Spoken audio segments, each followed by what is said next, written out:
Alex, we got to start with you because this is not just about the sell-off in commodities overall.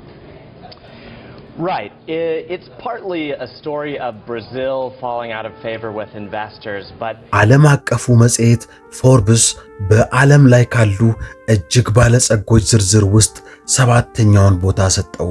ሀብቱ ከ33 ቢሊዮን ዶላር በላይ ደርሷል። በወቅቱ በነበረው ዕቅድ መሰረት ደግሞ በቅርብ ዓመታት ውስጥ የዓለም ቁጥር 1 ባለጸጋ ለመሆን ጥቂት ቀናት ብቻ ይቀሩታል። በብራዚል የዘይትና ማዕድን ማውጫዎች ላይ ያደረጋቸው ኢንቨስትመንቶች አሸናፊ አድርገውታል። በዓለም አቀፍ ደረጃ እንደ አዲሱ ኤሎን መስክ ወይንም ስቲቭ ጃብስ እየታየ ይኮራ ነበር። ግን አንድ ጥያቄ አለ። ይህ ሁሉ ግዙፍ ሀብት በአንድ ምሽት እንዴት ወደ ባዶነት ሊወርድ ቻለ? አንድ ሰው በዓለም ላይ ካሉት ሰዎች ሁሉ በበለጸጉበት ደረጃ ላይ ሆኖ በቅርብ ወራት ውስጥ ከዕዳ ጋር ሊታገል የሚችለው እንዴት ነው? ዛሬ ስለ ብራዚላዊው ቢሊዮነር ኢኬ ባቲስታ አስገራሚ፣ አሳዛኝና ትምህርት ሰጪ ታሪክ እንመለከታለን።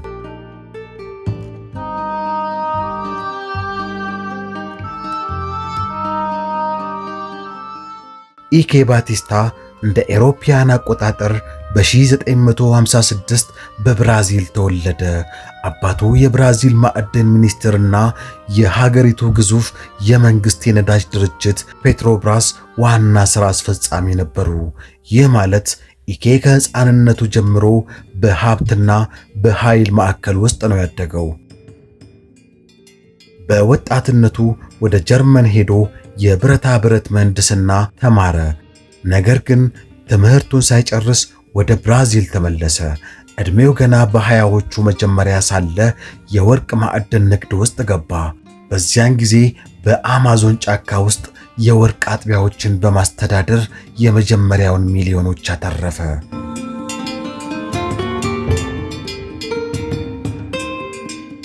ኢኬ ባቲስታ የተለመዱትን ባለጸጎች የሚመስል አልነበረም።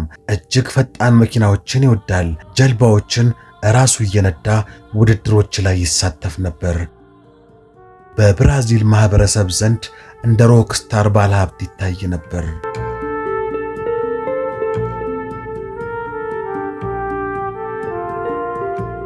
እውነተኛው የስኬት ከፍታ የመጣው በ2000ዎቹ መጀመሪያ ላይ ነበር። ኢኬ ባቲስታ ኢቢኤክስ ግሩፕ የሚባል ግዙፍ ስብስብ አቋቋመ። የንግድ ስትራቴጂው እጅግ ብልህ የሚመስል ነበር። የብራዚል ኢኮኖሚ እያደገ ሲመጣ ኃይል፣ ሎጂስቲክስ፣ ማዕድንና የባህር ላይ ዘይት ፍለጋ ላይ ከፍተኛ ኢንቨስትመንት አደረገ። እያንዳንዱን አዲስ ኩባንያ ሲመሰርት ኤክስ የሚለውን ፊደል በስሙ ጀርባ ወይንም ፊት ለፊት ላይ ይጨምር ነበር። ለምሳሌ ኦጂኤክስ የዘይትና ጋዝ ኩባንያ፣ ኤምፒኤክስ የኃይል ማመንጫ፣ ኤልኤልኤክስ የሎጂስቲክስ እና ወደቦች፣ ኤምኤምኤክስ የማዕድን ኩባንያ።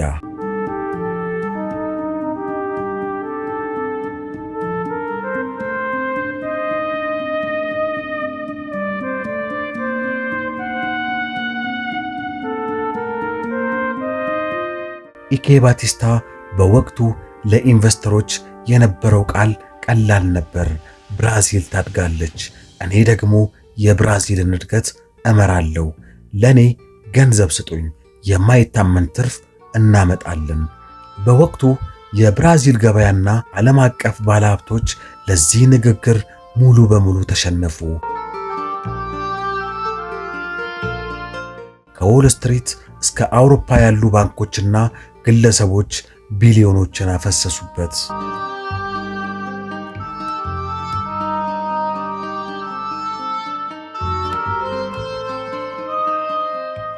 በ2012 ዓመተ ምህረት ኢኬ ባቲስታ በህይወቱ ከፍታ ላይ ነበር። በሪዮ ዲ ጄኔሮ ቅንጡ ቤት ውስጥ ይኖር ነበር። በቤቱ የመኖሪያ ክፍል ውስጥ ግዙፍ የመርሴዲስ ውድድር መኪና አስቀምጦ ነበር። ለጋዜጠኞች ሲናገርም በ2015 የዓለም ቁጥር 1 ባለጸጋ ሆናለሁ ብሎ በድፍረት አወጀ። ግን በስተጀርባ ያለው እውነታ ከህዝብ ግንኙነት ትርኢት የተለየ ነበር። በቢዝነስ ዓለም ውስጥ አንድ ወርቃማ ህግ አለ። የተገባውን ቃል ከመሬት ላይ ባለው እውነታ ማረጋገጥ። ኢኬ ባቲስታ ግን ማስታወቂያ ላይ በወደፊት ተስፋ ላይና በቁጥር ግምቶች ላይ ብቻ ተንጠልጥሎ ነበር። የሱ ዋና ኩባንያው የሆነው ኦጂኤክስ በባህር ውስጥ የፈተና ቆረጣዎችን አድርጎ ነበር።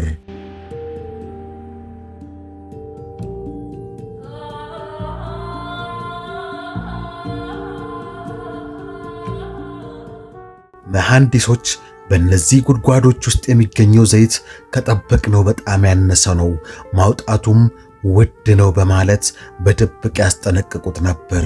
ግን ኢኬ ይህንን እውነት መቀበል አልፈለገም። እውነቱን ይፋ ካደረገ የኩባንያው አክሲዮን ዋጋ እንደሚወድቅና የብድር መረቡ እንደሚፈርስ አወቀ። ስለዚህ ውሸቱን መቀጠል መረጠ።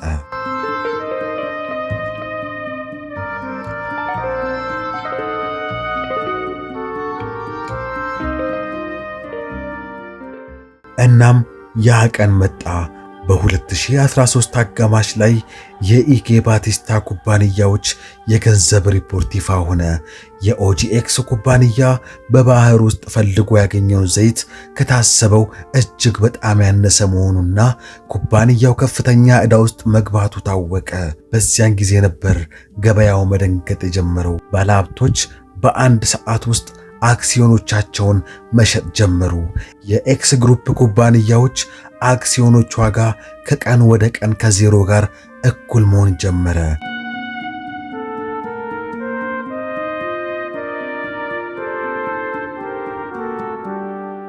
ከ33 ቢሊዮን ዶላር በላይ የነበረው ሀብቱ በሳምንታት ውስጥ ቀለጠ። ባንኮች የሰጡትን ብር እንዲከፍል ጠየቁት። ባለ ሀብቶችም ከሰሱት።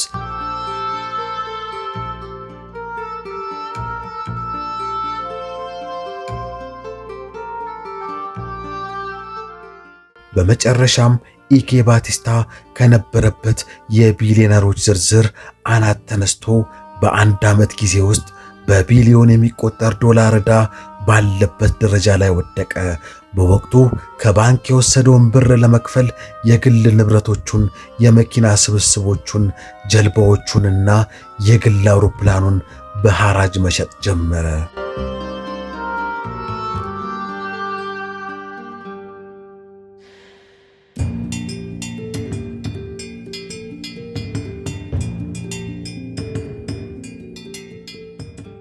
የኢኬ ባቲስታ ታሪክ በዘመናችን ካሉ ትልልቅ የቢዝነስ አሳዛኝ ድራማዎች አንዱ ነው። እንደ ኤሮፓያን አቆጣጠር በ2018 በሙስናና በማጭበርበር ወንጀል ተከሶ የረጅም ጊዜ የእስር ቅጣት ተፈርዶበት ነበር። በኋላም በዋስ ተፈቷል። ይህ ታሪክ ምን ያስተምረናል? ትዕቢት ከውድቀት በፊት ይመጣል። ስኬት ራሱን የቻለ ሐዲድ ይፈልጋል። በግምትና በስሜት ብቻ የተገነባ ግዛት በአንድ ነፋስ ሊፈርስ ይችላል።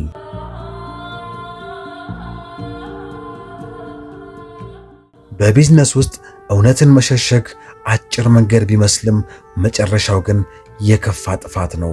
ባለፈው ክፍለ ዘመን ከነበሩት ታላላቅ ባለጸጎች አንዱ የነበረው ኢኬ ባቲስታ ዛሬ በቢዝነስ ትምህርት ቤቶች ውስጥ እንደ ማስጠንቀቂያ ምሳሌ ይጠቀሳል።